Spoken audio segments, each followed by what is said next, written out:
alguns aspectos da filosofia vão ser fundamentais para discutir as bases epistemológicas do que vai ser abarcado nas grandes teorias da psicologia, de um modo geral, no mundo contemporâneo, né? Uma delas, uma área muito importante para a psicologia de modo geral, é a área da filosofia da mente, né? A filosofia da mente, ela vai passar a discutir determinados aspectos, rediscutindo, na verdade, certas noções dualistas que se perpetuaram, que já vinham sendo abarcadas a partir desde Platão, inclusive, mas que foram firmadas, passando aí pela perspectiva da filosofia medieval, e que foram abarcadas aí de um modo mais veemente a partir da filosofia cartesiana, né? No seguinte sentido, se você for retomar a descrição de alma a partir de Aristóteles, né? Daquela distinção que ele fez em De Anima, a partir de entender que existiam objetos no mundo, animados e inanimados, e que esses objetos animados, que possuíam alma, certo? Essa alma era dividida em 3 tipos de manifestações, que era a manifestação nutritiva, que é que nutria esses determinados corpos, a manifestação mais instintiva, que é o que era possivelmente responsável pelos impulsos de determinados seres vivos, e a constituição da alma, que era racional, né? E a partir dessa constituição da alma racional, ela estaria imbuída de algumas características que poderiam nos fazer já entender uma manifestação de alguns tipos de consciência que Aristóteles já ensaiava lá, que era relacionado a um tipo de consciência que poderia reproduzir determinados afazeres práticos, e um tipo de consciência que poderia ser autorreflexiva a partir de uma percepção de si, né? Isso vai aparecer aqui e vai ser rediscutido posteriormente a partir de uma apropriação que Descartes vai fazer a partir de uma divisão, a partir de um entendimento de uma separação, que há necessariamente uma separação entre essa noção de corpo e de alma, né? Delegada a partir de uma interpretação da filosofia cartesiana, que a filosofia da mente vai retomar a partir de uma rediscussão de alguns conceitos, e um deles é a questão da consciência, né? Já ensaiado lá em Aristóteles. De certa maneira, o que é a consciência, né? A rediscussão acerca dessa noção de consciência vai nos remontar a 2 modalidades de consciência, certo?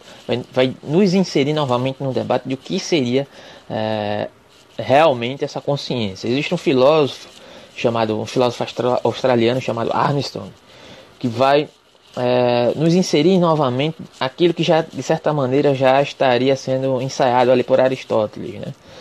Acerca do que seria uma consciência interna e uma consciência externa. Ou seja,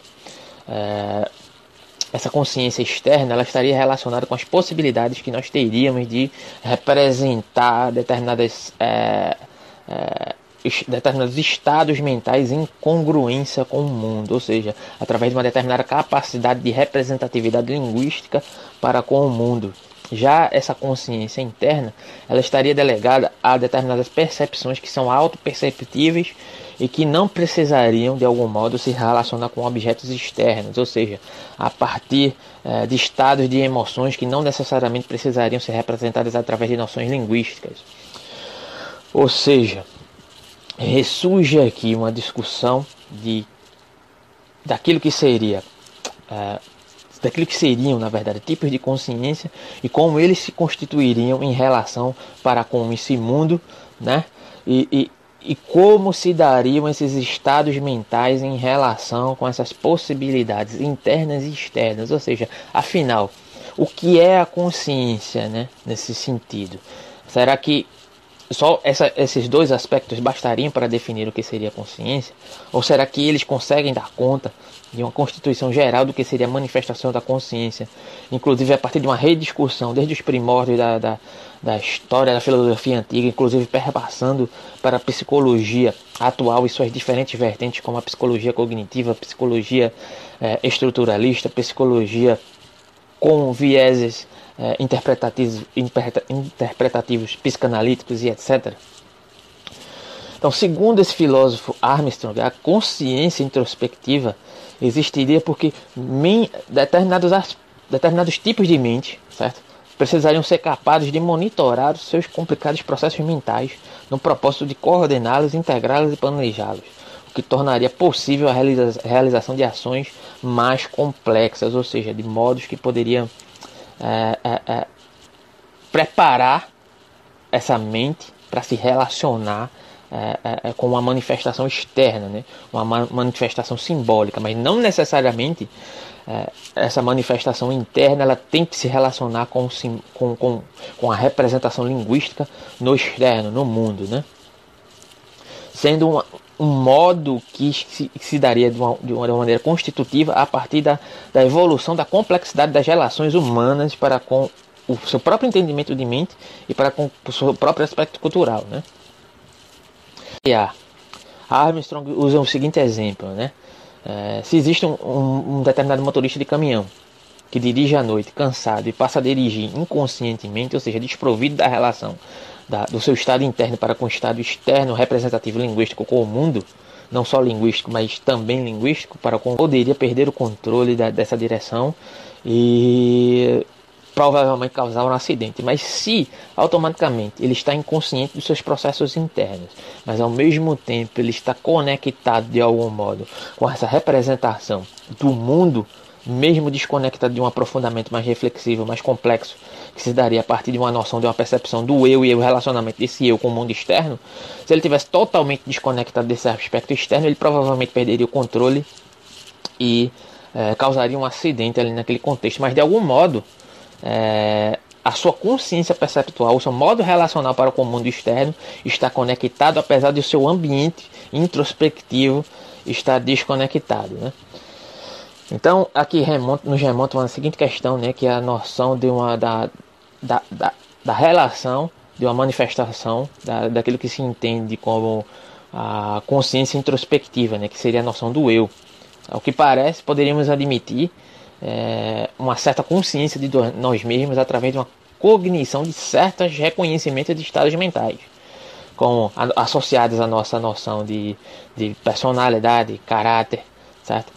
Mas que sempre se integram a determinadas condições dadas, certo? Assim seria justamente atribuir um determinado sentimento a determinada pessoa que poderia se constituir por si só, mas não, nesse sentido, esse sentimento ele não se constituiria como suficiente para abarcar a constituição daquele determinado sentimento, mas sim um auto-reconhecimento da relação, dessa introspecção do eu para com um objeto relacional no mundo. Ou seja, não basta um direcionamento comportamental que é caracterizado para um indivíduo como um comportamento ciumento por um terceiro, mas sim uma autopercepção de um comportamento que se daria a partir de uma percepção do modo introspectivo de se relacionar para com o mundo, no que se refere a esse tipo de comportamento, né? E aí se dá a constituição do eu.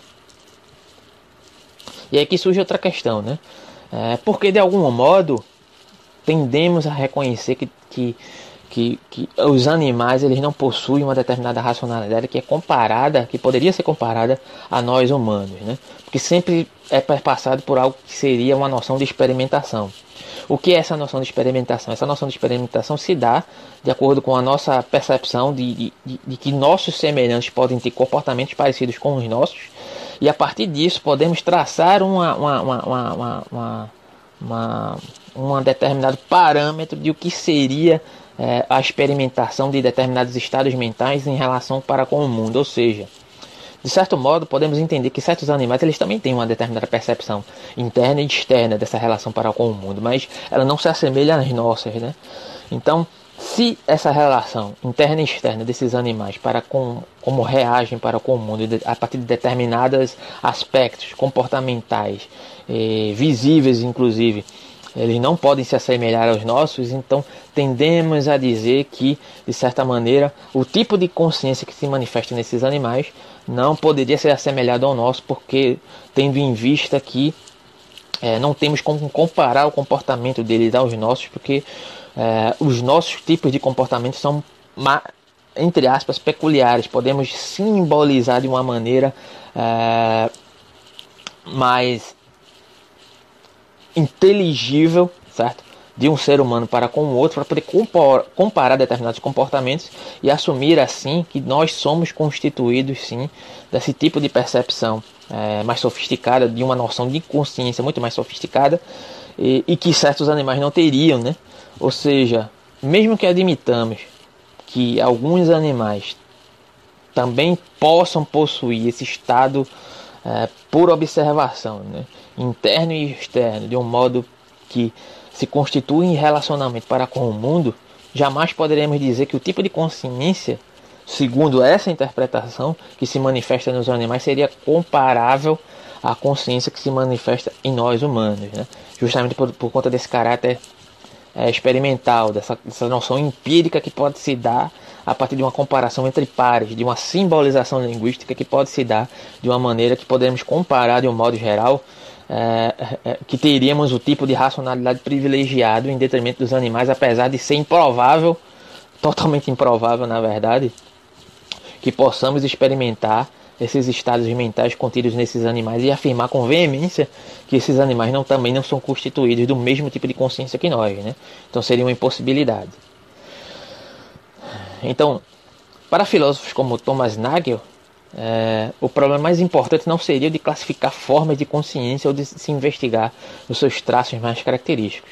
O grande problema seria um problema metafísico, ou seja, o de se tornar compreensível como em um mundo totalmente físico se faria possível a existência de algo irredutivelmente subjetivo e fenomenal como a consciência, e como poderíamos dar conta de uma interpretação real, relacional, estruturada dessa consciência.